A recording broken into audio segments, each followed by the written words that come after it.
నమస్తే తెలంగాణ ప్రజలందరికీ నేను మీ Shanigarapu Kamalakar Rahul Gandhi follower front Telangana state president. మిత్రులారా, తెలంగాణలో కొంతమంది వాళ్ళ ఉనికి కోసమా మరి పార్టీలకు బానిసలయా ఎందుకు మాట్లాడుతున్నారో నేను చెప్పదలుచుకున్నా. ఎందుకంటే గతంలో చింతపండు నవీన్ గారు నాకు హుజూర్నగర్లో ఎలక్షన్లో పోటీ చేస్తున్నా అని చెప్పి భిక్షాటన అడిగినట్టు అడిగితే బడుగు బలహీన వర్గాల ప్రజలు అందరు కలిసి మనిషికో రూపాయి, 10 రూపాయలు, 20 రూపాయలు, మీరు ఛాయ్ తాగే డబ్బులు ఉన్నా కానీ నాకు పంపండి అనే కాన్సెప్ట్తో ఆయన తెర మీదికి రావడం జరిగింది.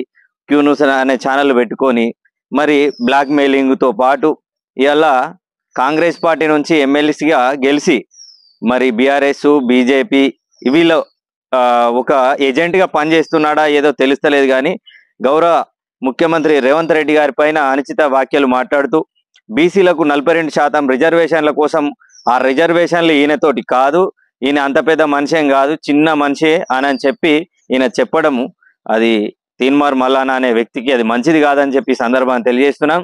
అదేవిధంగా కాంగ్రెస్ పార్టీని ఎన్ని విధాలుగా దూషిస్తున్నాడంటే ఆయన కాంగ్రెస్ పార్టీ జెండా మీద గెలిచి మరి కాంగ్రెస్ పార్టీని అవహేళన చేస్తే ఇది ఆయనకు భవిష్యత్తులో రాజకీయంగా బొంద పెడతామని ఈ సందర్భంగా తెలియజేస్తూ, అదేవిధంగా బీసీలను రెచ్చగొడుతుంటూ బీసీల రిజర్వేషన్ల కోసం కొట్లాడాలి. కానీ మరి పొలిటికల్ రిజర్వేషన్ల కోసం ఇన్ని రోజులు ఎందుకు ప్రయత్నం చేయాలి?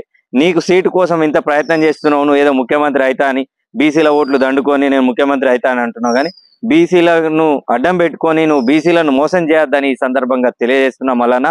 మళ్ళా నువ్వు ఒక నిజాయితీగా ఒక బహుజన్ రాజ్యం కావాలి, బహుజన్ రాజ్యాన్ని మనం మేలాలి అనుకునే కాన్సెప్ట్ ఉంటే అన్ని కులాలను, అన్ని మతాలను ఎంబడ పెట్టుకొని నువ్వు ప్రయాణం చేయాలి. కానీ బీసీ వర్గం అని చెప్పి బీసీల ఓట్లు పక్కకు దొబ్బి మరి బీజేపీకి నువ్వు గంపగుత్తగా వేయాలని చూస్తున్నావా, మరి బీఆర్ఎస్కు వేయాలని చూస్తున్నావా? మరి ప్రజలు నేను ఆల్రెడీ అబ్జర్వేషన్ చేస్తున్నారు. మల్లానా గారు ఖబర్దార్ అని చెప్పి సందర్భంగా చెప్తున్నా. నువ్వు నిజంగా పొలిటికల్ నామినేషన్ నువ్వు పొలిటికల్గా నువ్వు ఎదగాలి అని అనుకుంటే, నువ్వు నిజంగా ఒక రాజ్యాంగబద్ధంగా నువ్వు ఎదుర్కొనే శక్తి ఉన్నదనుకుంటే కాంగ్రెస్ జెండా పైన నువ్వు గెలిచిన ఎమ్మెల్సీ నీకు రాజీనామా చేసి అది నువ్వు మళ్ళీ వేరేగా జనరల్గా నువ్వు పోటీ చేసే దమ్ము ఉంటే నువ్వు ఎమ్మెల్సీకి రాజీనామా చేయాలని సందర్భంగా కోరుతున్నాను.